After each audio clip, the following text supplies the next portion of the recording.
बारिश का मौसम हो और समोसे पकौड़े घर में ना बने, ऐसा हो ही नहीं सकता।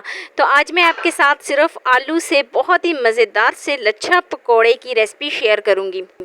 तो चलिए शुरू करते हैं अपनी आज की वीडियो। बिस्मिल्लाहिर्रहमानिर्रहीम। एक बर्तन में तकरीबन 2 से 3 अदद मैंने मीडियम साइज़ के आलू लिए थे, जिनको मैंने इस तरीके से पतला पतला कट कर लिया था।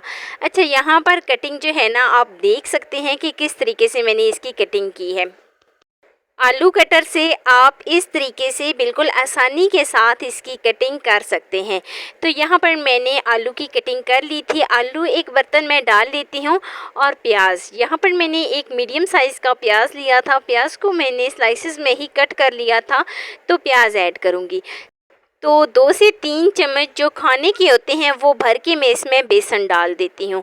अच्छा, यहाँ पर हमने बहुत ज़्यादा बेसन का इस्तेमाल नहीं करना, इससे जो जायका होता है, जो फ्लेवर आता है, वो सारा ख़राब हो जाता है। तो बेहतर यही है कि 2 से 3 चम्मच काफ़ी होते हैं। तो हमने यहाँ पर बेसन ऐड किया है 2 से 3 चम्मच। साथ ही मैं इसमें कुछ मसाले डाल देती हूँ। तो मसालों में 1 चम्मच नमक, 1 चम्मच कुटी हुई लाल मिर्च ऐड करूँगी, 1 चम्मच मैं इसमें साबुत खुश्क धनिया ऐड करूंगी और साथ ही मैं इसमें थोड़ी सी हल्दी ऐड करूंगी। 1 टीस्पून मैं इस्तेमाल कर रही हूँ। ये सिर्फ मैं इसमें हल्दी ऐड करूंगी, सुर्ख मिर्च ऐड करूंगी, जो कि तो मैं इसको अच्छे तरीके से मिक्स कर लेती हूँ। यहाँ पर मैंने पानी का इस्तेमाल बिल्कुल भी नहीं किया। तो पानी का इस्तेमाल किए बगैर हम इस बेसन को तैयार करेंगे।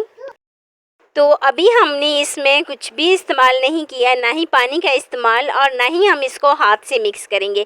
बस चम्मच से इसको उलट पुलट करते हुए देखें, जैसे ही इसका कलर चेंज हो जाए तो साथ ही मैं इसको कवर कर दूंगी। कवर मैं इसको 3 से 4 मिनट के लिए करूंगी, ताकि जैसे ही आलू अपना पानी छोड़ें। तो 4 से 5 मिनट हो गए हैं और 4 से 5 मिनट हो जाने के बाद काफ़ी हद तक बेसन जो है वो अच्छे तरीके से हमारा तैयार भी हो गया है। अभी हम इसको हाथों से मिक्स करेंगे और तो अच्छे तरीके से मैंने इसको मिक्स कर लिया है। 1 चम्मच के करीब मैं उठाऊंगी और गरम गरम घी में डाल दूंगी। घी जो है वो फुल गरम हो गया था। तो गरम गरम घी में मैं सारे जो पकोड़े मैंने फ्राई करने हैं वो मैं डाल देती हूँ। बहुत ज़्यादा हमने इसमें मसाले भी इस्तेमाल नहीं किए, कोई हमने इसमें हरी मिर्च धनिया कुछ भी नहीं ऐड किया। सिर्फ़ और सिर्फ हम आलू से और 1 अदद प्याज से ये लच्छा पकौड़ा तैयार करेंगे और ये इतना लाजवाब बनेगा कि खाने वाले आपके हाथ चूम जाएंगे। तो जितने भी मैंने पकोड़े फ्राई करने थे उनको मैंने घी में डाल लिया है। साइड को चेंज करेंगे उलट पुलट करते हुए। देखें, काफ़ी हद तक इसका कलर एक साइड से चेंज हो गया है। साइड को चेंज करेंगे, दूसरी साइड पे भी ऐसे ही गोल्डन सा कलर आ जाए तो हमारे पकोड़े मतलब बनकर रेडी हो गए हैं।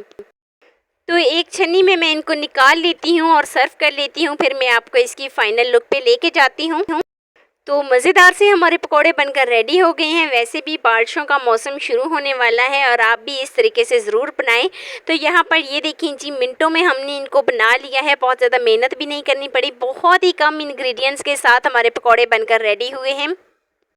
हरी चटनी के साथ भी आप इसको सर्व करें और ये है जी इसकी फ़ाइनल लुक। तो कैसी लगी जी मेरी आपको आज की वीडियो आपको ज़रा सी भी अच्छी लगी हो तो लाइक कर देना। फर्स्ट टाइम है चैनल पे तो चैनल को लाजमी सब्सक्राइब कर देना और बेल आइकॉन को लाजमी प्रेस कर देना, ताकि मेरी डेली की वीडियो आप तक पहुंच सके।